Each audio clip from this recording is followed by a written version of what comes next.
O Mundo Visto do Sul. Este é o podcast do Núcleo Interdisciplinar de Estudos sobre África, Ásia e Relações Sul-Sul, IFIX, UFRJ. Saudações ouvintes, eu sou a Bruna Oliveira. Eu sou a Beatriz Corsino. Eu sou Paulo Rodrigues. Eu sou Fabiana Santos. Eu sou a Bruna Milansky. Eu sou o Lucas Santos. Eu sou a Suelen Castilho e este é o Mundo Visto do Sul, o podcast do Núcleo Interdisciplinar de Estudos sobre África, Ásia e as Relações Sul-Sul, vinculado ao Departamento de Ciência Política do IFIX UFRJ. Nosso podcast é produzido por discentes da graduação e da pós-graduação em Ciências Sociais, Relações Internacionais e História. Temos o objetivo de proporcionar um espaço de divulgação científica, reflexão sobre as realidades do Sul global e a cooperação Sul-Sul. Temos aqui no Mundo Visto do Sul 5 séries em andamento. Uma delas é a de entrevistas, onde chamamos professores, doutores e pesquisadores no geral para falar de temas ligados às realidades do Sul global. E o que nós queríamos saber é qual é a importância para você, Beatriz Bício, de olhar para o mundo a partir do Sul. Olha, eu acho que mesmo que a gente não tenha consciência disso, se nós estamos no Sul, se nós estamos, como estamos agora aqui conversando, né, no Rio de Janeiro, se estamos no Brasil, nesse conceito antropológico, sociológico, enfim, de Sul, né? Tenhamos consciência ou não, nós estaremos olhando para o mundo a partir do Sul. Mas o que queremos dizer com isso, né?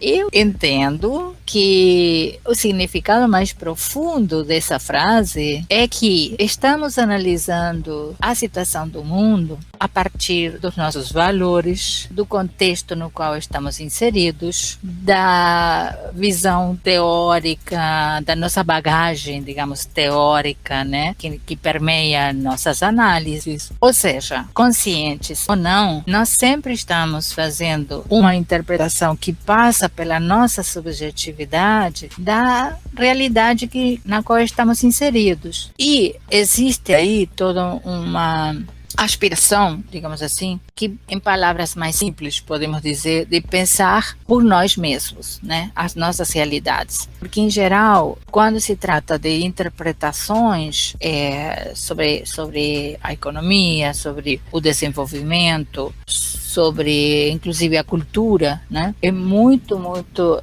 importante que a gente tenha certeza de que realmente não estamos sendo levados a nos perceber de uma forma que outros estão tentando que nós percebamos, né? E em termos, digamos assim, das propostas teóricas, isso tudo está de alguma forma alinhado. Essa proposta de olhar a partir do Sul se enquadra no que, em termos de autores, chamam o pensamento decolonial, ou seja, que tenta realmente captar a realidade, passando por cima de todas as limitações que nos foram impostas, inclusive em termos de cultura, pela dominação colonial, ou depois da independência política, podemos dizer, pela dominação imperialista ou pós-colonial, como vocês queiram, né? Não sei se me estou alongando um pouco nessa definição, mas é muito central na minha visão,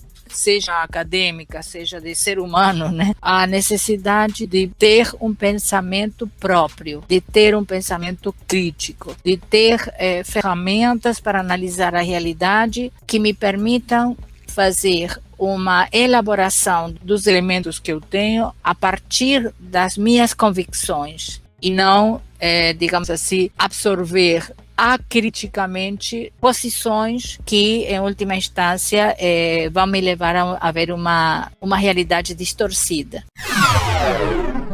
Na mesma linha de entrevistas, temos a série Projetando, para conversar com os pesquisadores do núcleo e mostrar para a sociedade um pouco do que fazemos na universidade. Bom dia, boa tarde, boa noite para os ouvintes do Mundo Visto do Sul. Grande prazer estar falando com quem ouve esse podcast, né? Eu sou a Renata, eu fiz bacharelado em Ciências Sociais e foi nessa formação que eu conheci o NIEAS. Como muitos, me inquietava bastante a falta de contato que a gente tinha com autores e com discussões que fugissem do roteiro europeu da ciência e da academia, né? E hoje isso é uma discussão mais estabelecida, pelo que eu vejo, mas em 2013, que foi quando eu entrei, era uma discussão bem no princípio, né? E aí eu achei a Mônica Bruckmann e a Beatriz Bício que traziam justamente essas perspectivas que eu queria para a minha formação, né? E aí comecei a dar uma perseguida nas disciplinas delas, né? E a Beatriz, que é a coordenadora do nosso núcleo, fiz uma disciplina com ela e entrei no núcleo em 2017, no meu último ano do bacharelado. Quando você entrou em 2017, surgiu o tema assim do nada? Qual foi o tema que surgiu primeiro? Qual foi o tema que você desenvolveu, a pesquisa em si? Qual foi a sua pesquisa? Conta um pouquinho pra gente sobre isso.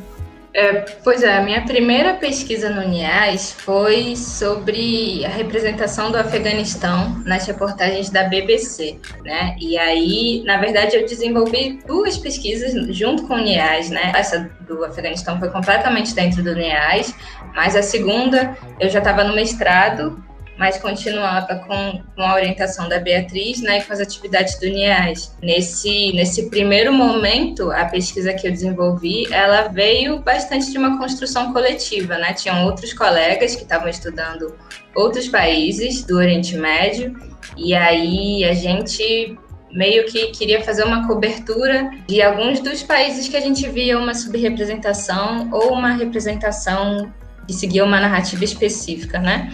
E aí eu acabei escolhendo o Afeganistão pelas discussões que estavam em voga ali naquele momento, em 2017. Pensando nos amantes de cultura, trazemos a série Recomendações para levar produções da cultura não hegemônica, principalmente feita no sul global, para ampliarmos o leque cultural de nossos ouvintes.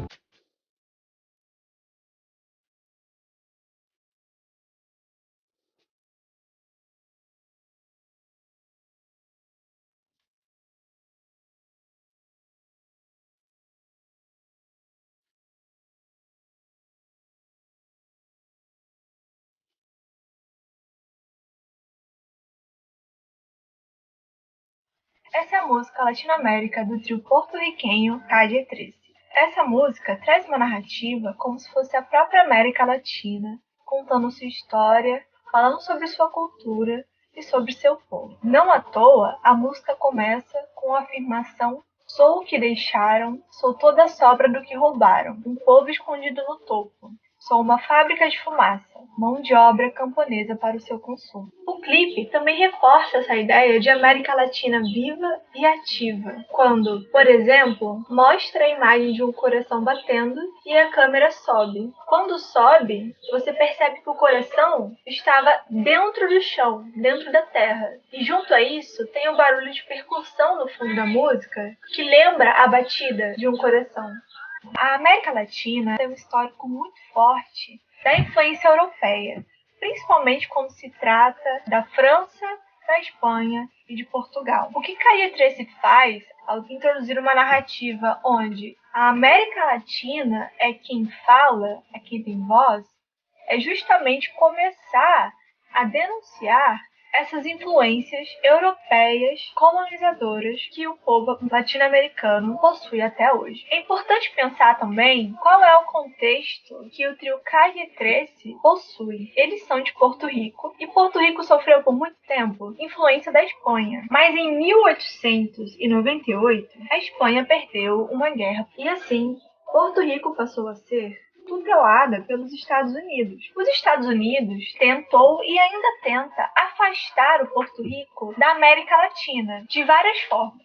Uma delas, por exemplo, foi colocar o inglês como o idioma oficial de Porto Rico, que foi desfeito somente em 2015. Foi criada uma lei para que o espanhol fosse a língua oficial de Porto Rico. Além disso, por conta do seu histórico de colonização, a América Latina tem essa denominação latina por influência francesa. Então, no período colonial, os latinos eram somente os oligarcas e quem detinha poder, que eram os colonizadores. Já os negros e os indígenas não eram considerados latinos. O que é muito interessante de se pensar, porque hoje há muito essa reivindicação da identidade latino-americana por parte desses estados colonizados. O jornal de comunicação brasileiro chamado Contracampo da Universidade Federal Fluminense, tratou justamente em 2018 sobre as representações da América Latina contidas nessa música latino-américa. Quem fez esse trabalho foi o professor Ivan Bonfim. Nesse artigo publicado, Ivan Bonfim traz um contexto histórico mais voltado para o contexto do Calle 13, que seria Porto Rico, e conta a interpretação da música a partir desse olhar. Muitas coisas contidas ali, como o próprio autor afirma,